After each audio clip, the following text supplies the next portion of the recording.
নমস্কার, আমি ডি বাসু। এখন আমি অশোকনগরে 18 নম্বরে দাঁড়ানো। আমি 18 নম্বরে একজন এমন মানুষকে দেখতে পাচ্ছি যিনি, আমিও অশোকনগরের বাসিন্দা হিসেবে ওনার কাছ থেকে গজা খেয়েছি। এই মানুষটা ওনাকে চেনে। আপনি ওনাকে চেনেন? হ্যাঁ চিনি। কত বছর ধরে চেনেন? ছোটবেলার থেকে। উনি গজা বিক্রি করেন? তো ওনার বাড়ি চেনেন কোথায়? হরিপুরে।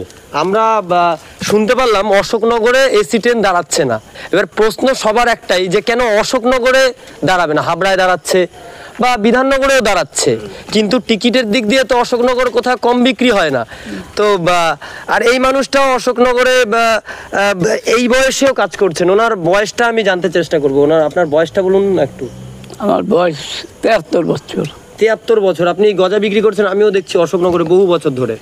তো গজা বিক্রি করছেন, আপনি অশোকনগরের বাসিন্দা। অশোকনগরের এই যে এসি ট্রেন চলছে না, আপনার কি মতামত? মানে দাঁড়ালে তো অবশ্যই ভালো হতো, কিন্তু এখন তো শোনা যাচ্ছে যে কালকে থেকে এসি ট্রেন চলবে, কিন্তু ট্রেনটা অশোকনগর দাঁড়াবে না।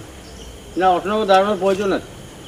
হ্যাঁ, প্রয়োজন আছে, এটা সবাই বলছে। আপনি অশোকনগর বাসিন্দা, কিন্তু প্রশ্ন একটাই যে দাঁড়াবে না কেন?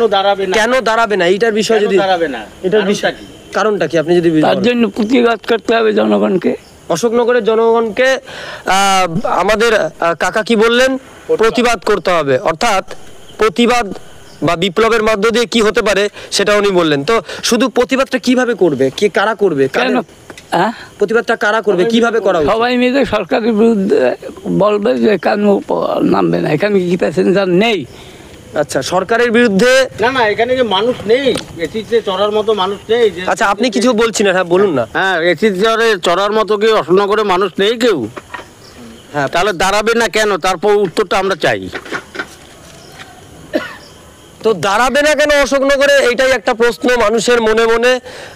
আমি আবারও ওনার কাছেই যাব। আপনি এত বছর ধরে মানে অশোকনগর দেখছেন, সৃষ্টি কৃষ্টি কলা কোনো দিকেই, বিজ্ঞান কোনো দিকেই মানে কমতি নেই। অশোকনগরের বাসিন্দা, অর্থাৎ অশোকনগরে শুধু থাকে না, ব্রিটেন হোক বা পোল্যান্ড অথবা ইউরোপের বা নামজাদা যে কোনো আধিপত্য নয়, একদম আদি থেকে যে সমস্ত শিক্ষার যে ঘাঁটি, সেই সমস্ত দেশে দেখা যায় অশোকনগরের বাসিন্দা আছে। তো তারপরে অশোকনগর এতটা উন্নত হওয়া সত্ত্বেও অশোকনগরে দাঁড়াবে না, এটা তো খুব দুঃখের বিষয়। তো আপনি গজা বিক্রি করছেন, আপনারও তো যখন ট্রেনে ওঠেন একটু ঠান্ডা, মানে একটু এসি গাড়িতে যাওয়ার ইচ্ছা করে। ট্রেনের টিকিট তো ওইটুকু সবারই সামর্থ্য আছে। তো কাটার মানে কাটতে গেলে টিকিট কাটলেও কিন্তু অশোকনগরে দাঁড়াচ্ছে না।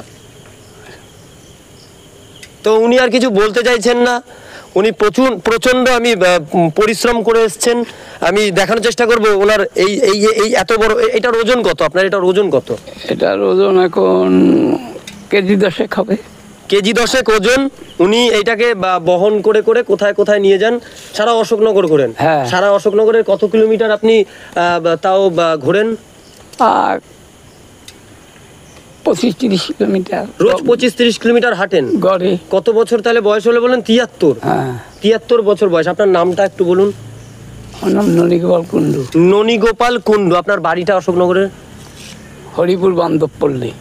প্রশ্নের কথা যদি আসে অশোকনগর জুড়ে একটাই কলরব, তাহলে কেন অশোকনগরে এসি ট্রেন দাঁড়াচ্ছে না? ক্যামেরায় বিবেকের সাথে আমি D Basu, BBP TV Bangla.